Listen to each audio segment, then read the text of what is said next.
এই মুহূর্তে পাওয়া সর্বশেষ আপডেট আন্তর্জাতিক সংবাদে আপনাদের স্বাগত। শুরুতে এই সংবাদ শিরোনাম। গাজায় যুদ্ধবিরতি, হামাসের 3 শর্ত। এরপরে জানাবো ইসরায়েল জুড়ে আতঙ্ক। তেল আবিবের দিকে হিজবুল্লাহর 1.5 লাখ রকেট ও ক্ষেপণাস্ত্র তাক করা আছে বলেও সতর্কবার্তা হিজবুল্লাহ। যে কোনো সময় 2,500 সৈন্য নিয়ে তেল আবিব ঘেরাওয়ের পরিকল্পনা গোষ্ঠীটির। এবারে ইসরায়েল ধ্বংসের দ্বার প্রান্তে চলে গেছে ইরান। এবার পারমাণবিক বোমা তৈরির সুখবর দিল দেশটি। আরো থাকবে ইসরায়েলের বিরুদ্ধে বিশ্বজুড়ে ক্ষোভ, তাইওয়ানে মার্কিন নতুন অস্ত্রের চালান। এবং সবশেষে আড়িপাতা হ্যাকিং হুমকি, আইসিসির সিদ্ধান্ত নিয়ন্ত্রণে ইসরায়েলের স্পর্শকাতর কর্মকাণ্ড ফাঁস। সংবাদ শিরোনামগুলো শুনছিলেন, এবারে জানিয়ে দিব বিস্তারিত। গাজায় আবার যুদ্ধবিরতি আলোচনায় অংশগ্রহণ প্রশ্নে 2টি শর্ত দিয়েছে ফিলিস্তিনি প্রতিরোধ আন্দোলন হামাস। রাফায় রোববার ইসরায়েলের হত্যাযজ্ঞের প্রেক্ষাপটে তারা এই 3টি শর্ত দিয়েছে বলে জানা গেছে। এর একটি হলো রাফায় হামলা বন্ধ, রাফা ক্রসিং আগের প্রশাসকদের কাছে হস্তান্তর এবং ইসরায়েলি বাহিনী প্রত্যাহার। এই 3টি শর্ত মানা না হলে তারা যুদ্ধবিরতি আলোচনায় আর যোগ দেবে না বলে আন্তর্জাতিক আলোচকদের জানিয়ে দিয়েছে। রোববার রাফার পশ্চিমে একটি ফিলিস্তিনি উদ্বাস্তু শিবিরের উপর পরিচালিত ওই হামলায় অন্তত 45 জন নিহত হয়। এছাড়া আহত হয় আরো অনেকে। ওই বিমান হামলার জের ধরে অনেক নিরীহ ফিলিস্তিনি আগুনে পুড়ে মারা যায়। রাফায় হামলা বন্ধ করার জন্য আন্তর্জাতিক বিচার আদালত নির্দেশ দেওয়ার 2 দিন পর এই হামলা চালায় ইসরায়েল। হামাসের সাথে ঘনিষ্ঠ এক সূত্র মিডল ইস্ট আইকে জানান, তারা আলোচকদের জানিয়েছেন রাফায় ইসরায়েলি হামলা বন্ধ, সৈন্য প্রত্যাহার, রাফা ক্রসিং না খোলা পর্যন্ত তারা আর আলোচনায় বসবে না। তিনি বলেন, রাফা ক্রসিং এ অবশ্যই আগের প্রশাসনের হাতে তুলে দিতে হবে, অন্য কাউকে এই ক্রসিং এ ফিরতে দেওয়া হবে না, মাজিদ ফারাস বা তার কর্তৃপক্ষকেও নয়। এই দাবি মানা না হলে তারা আলোচনায় যোগ দেবে না। সূত্রটি জানায়, ভবিষ্যতের আলোচনা হতে হবে এক পর্যায়ে এবং এক দফার প্রক্রিয়ার মাধ্যমে। সূত্রটি জানায়, 8 মাসের নিষ্ফল আলোচনা এবং অব্যাহত হত্যাযজ্ঞের পর আর কোনো কিছু হতে পারে না।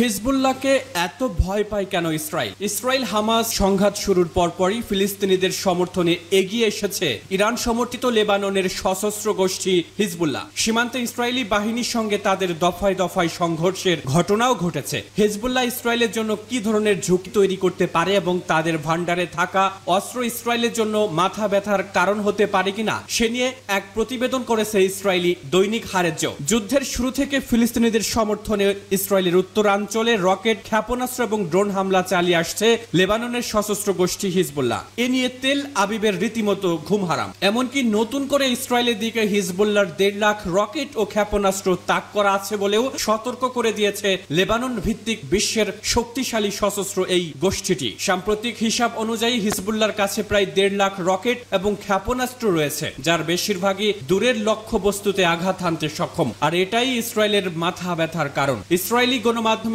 সঙ্গে আলাপকালে ওয়াশিংটনের center for strategic and international স্টাডিজের গবেষক দলের সদস্য শান শাইক সতর্ক করে বলেছেন, হিজবুল্লাহকে আরো অত্যাধুনিক এবং নিখুঁতভাবে আঘাত হানতে সক্ষম স্ট্যান্ড অফ ক্ষেপণাস্ত্র দিতে পারে সিরিয়া, ইরান ও Russia. Institute for national security studies এক নিবন্ধে বলেছে, হিজবুল্লাহর কাছে বর্তমানে প্রায় 40,000 স্বল্প পাল্লার রকেট, ইরানের তৈরি মাঝারি পাল্লার 80,000 ফজর 3, ফজর 5 রকেট রয়েছে। এছাড়াও দূরপাল্লার 30,000 জিলজাল রকেট ও ফাতে 110 ক্ষেপণাস্ত্র রয়েছে। ইসরায়েলের প্রতিরক্ষা মন্ত্রণালয় বলছে, হামাসের সঙ্গে যুদ্ধ শুরুর প্রথম কয়েকদিনে ইসরায়েলে কয়েক হাজার রকেট নিক্ষেপ করেছিল হিজবুল্লাহ। প্রতিদিন 1,500 করে রকেট ছোড়ার সক্ষমতা রয়েছে গোষ্ঠীটির। হারেজের প্রতিবেদনে আরো বলা হয়, অস্ত্র ভান্ডারের পাশাপাশি হিজবুল্লাহর কাছে রয়েছে বিমান বিধ্বংসী ক্ষেপণাস্ত্রের বিপুল মজুদ। এসবের পাশাপাশি ভূমি থেকে আকাশে উৎক্ষেপণযোগ্য ক্ষেপণাস্ত্র ও ভারী আকাশ প্রতিরক্ষা ব্যবস্থাও রয়েছে হিজবুল্লাহর কাছে। গোষ্ঠীটির হাতে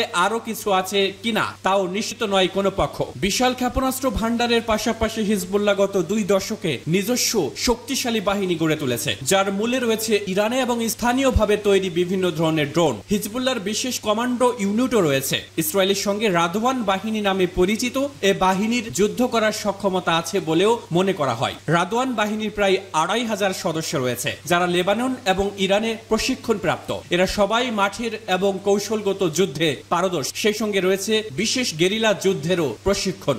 পারমাণবিক বোমা তৈরির দ্বার প্রান্তে ইরান। পারমাণবিক অস্ত্র তৈরির জন্য প্রয়োজনীয় মাত্রায় ইউরেনিয়াম সমৃদ্ধির দ্বার প্রান্তে পৌঁছে গেছে ইরান। সোমবার 28 মার্চ আন্তর্জাতিক আণবিক শক্তি সংস্থা এর দুটি গোপন প্রতিবেদনের বরাতে তথ্য জানিয়েছে মার্কিন সংবাদ মাধ্যম অ্যাসোসিয়েট প্রেস। প্রতিবেদনে বলা হয়েছে ইরানের কাছে পর্যাপ্ত পরিমাণে সমৃদ্ধ ইউরেনিয়াম রয়েছে। এই ইউরেনিয়াম দিয়ে ইরান ইচ্ছা করলে বেশ কয়েকটি পরমাণু বোমা তৈরি করতে পারে। জাতিসংঘের পারমাণবিক শক্তি নজরদারি সংস্থার প্রতিবেদন বলছে পারমাণবিক অস্ত্র তৈরিতে ব্যবহার করা যায় এমন ইউরেনিয়াম সমৃদ্ধকরণের কাজ সমান তালে এগিয়ে নিচ্ছে ইরান। প্রতিবেদনে বলা হয়েছে আন্তর্জাতিক আণবিক শক্তি সংস্থার সঙ্গে সম্পর্ক উন্নয়নে আলোচনার স্থবির হয়ে পড়ার পর ইরান তাদের পরমাণু কার্যক্রমে গতি এনেছে।